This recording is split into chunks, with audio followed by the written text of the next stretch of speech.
जय जगन्नाथ मु ज्योतिर्विद डॉक्टर भवानी शंकर महापात्र आपण मानू भाग्य दर्पण कार्यक्रम स्वागत जनाऊँ। आज जोगरे आम जाना दरिद्र जोग। दरिद्र जोग कौन? जन्म जातक केउ ग्रह प्रभाव अशुभ प्रभाव यही जोग जात होता है। तेबे आम जन्म जातक को जो विश्लेषण करूँ, जन्म जातक जो तर्जमा करूँ, से जातक लग्न को आम गुरुत्व दे था। लग्न ठारू आम सदाबले जातक को विचार करता। लग्न अर्थ हूँ व्यक्ति विशेष से निजे। लग्नर द्वितीय स्थान हूँ धन स्थान। फाइनेंसर हाउस सेकेंड हाउस बा द्वितीय भाव हूँ धनर भाव। से भाव में आपणकर ईश्वर द्वारा आपण केते धन प्राप्ति करेंगे बा ईश्वर को आशीर्वाद केते धन प्राप्ति करेंगे ताहा आपण फिफ्थ हाउस जानिबे। से भाई आपणकर सोर्स ऑफ इनकम आपण केते आय करेंगे। आय कले सेविंग्स कले संचय कले ही आप धन प्राप्ति करेंगे। तेणु आयर मार्गटा केमिति रहिबो केते आपण आय करि परिबे ताहा जातक जानिबे एकादश भाव बा 11th हाउस एवं द्वादश भाव बा 12th हाउस होची एक्सपेंसिव हाउस। एक्सपेंस आपण केते करिवे बा खर्च केते करिवे व्यय केते करिवे ता डिपेंड करे द्वादश घर। आपण जेतिक आय कले आउ जेतिक आपण जीवन में व्यय करुचंती बा गोटे मासरे व्यय करुचंती जहाँ बंचीगला ताहा होची आपणकर संचय। तेणु जातक लग्नर द्वितीय भाव पंचम भाव एकादश भाव एवं द्वादश भाव को देखा पड़ो आर्थिक स्थिति पाई। से भाव में व्यक्ति विशेषता जीवन में जहाँ रोजगार करें दुईटा पंथार करें। गोटे हूँ कर्मक्षेत्र बा जॉब करी चाकरी करी वृत्ति करी से कर्म प्राप्ति करे। आउ एक स्थान हूँ व्यवसाय करी से व्यवसाय क्षेत्र रू बिजनेस रू से किसी अर्थ रोजगार करें।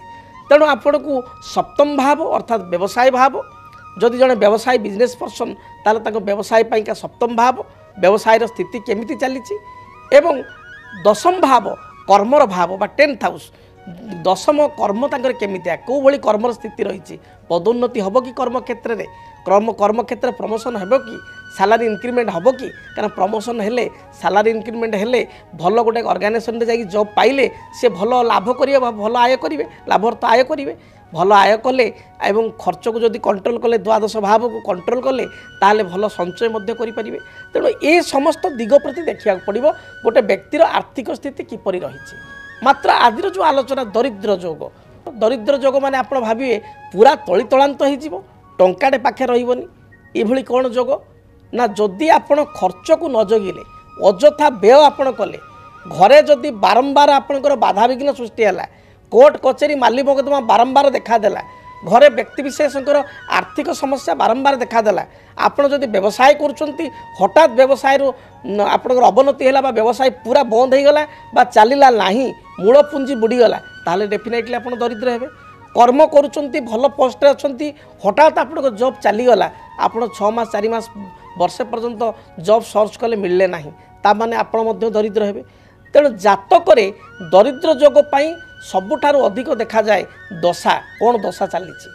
जदि जातक आपणकर चंद्र महादशारे केतु अंतर्दशा चली चंद्र महादशारे शनि अंतर्दशा चली शनि महादशारे चंद्र अंतर्दशा चली शुक्र अंतर्दशारे राहु अंतर्दशा चली राहु अंतर्दशारे शुक्र अंतर्दशा चली ताहले आपणकर एही समय कर्मक्षेत्र गोटे विराट हलचल हम। जदि कर्म व्यवसाय करुचंती व्यवसाय रे किसी बहुत लसेस हो जाई पारे जद्वारा कि आपण किसी दिन पाई आर्थिक समस्या रे गुरुतर आर्थिक समस्या रे पड़ी पारंती बा व्यवसाय बंद हो जाई पारे बा एही समय किसी अपॉर्चुनिटी आपन को आसीबो गोटे नुआ किसी बिजनेस इन्वेस्टमेंट करंतु आप हठात या ता कथार इन्वेस्टमेंट प्रचुर परिमाण करिए पुंजी प्रचुर परिमाण कटेबे हठात से 6 मास वर्ष भितर से बिजनेस आदौ चलिबो नाही सस्टेन करिवो नाही लॉस हो जिवो एवं आपण बाध्य होइकरी दरिद्र आड़ को पलैबे अर्थात आपण ऋणग्रस्त होइजिवे दरिद्रग्रस्त होइजिवे। से भली जदि आपणकर एही समय दशा गुड़िक चली हठात कर्म आपणकर पलैबो बा कर्म क्षेत्र में आपणकर कर्म त्याग करने बा रेजिग्नेशन देवाई बाध्य हेबे किसी समस्या आसीबो आपणकर नारे मिथ्या आरोप आसीबो एवं जद्वारा कर्म छाड़िबे एवं आउ कर्म पाइबे नाही। तेणु ये भली दशा को जगिया पड़े।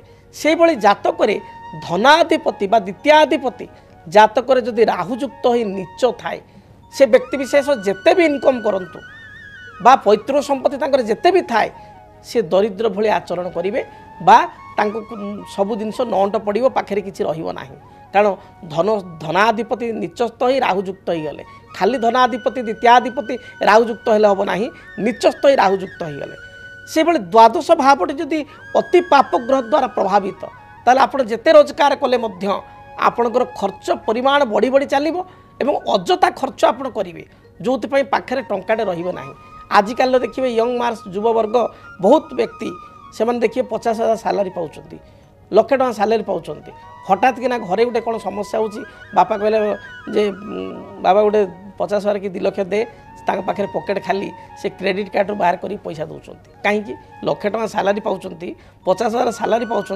हठात गोटे बोर देह खराब है बापांकर देह खराब है घर किसी काम दरकार हठात पाखे सालारी से ना कारण से बहुत खर्च कर लग्जरीस लाइफ मेंटेन करद्वारा कि ठीक समय पाखे अर्थ मिलूना बा जदि कर्म छड़ा हो गले ताले जो लाइफ रे चलुले से लाइफ ठारू बहुत दूर को पड़ेले तेणु ये अनेक समय देखा दूँ तेणु यह एक विस्तृत आलोचना तेरे संक्षिप्त जो जोग गुड़ी कहली से जोग बा दशा जदि आप जातक चली ताहले आपणकर दरिद्र होबार संभावना बहुत रही एपरी स्थिति जदि आप जात होता है आपण रोजगार थाए मात्र आपणकर उपरहस्त जगह आप तलहस्त होता ताहले जड़े ज्योतिर्विद सहित परामर्श करंतु जातक को कुंडली को समीक्षा करंतु देखिए तार समाधान पाइबे।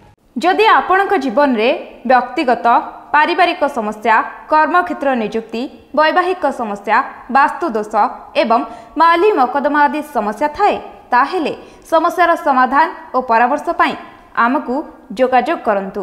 ज्योतिर्विद doctor Bhabani Shankar Mahapatra Budheswari colony plot number 26 Bhubaneswar phone number 9776833302 9439444924 आमर वेबसाइट www.srijagannathastro.com। डीटीवी ओडिया देखिवा पई सब्सक्राइब करंतु एवं बेल आइकन को मध्य दबाई दियंतु।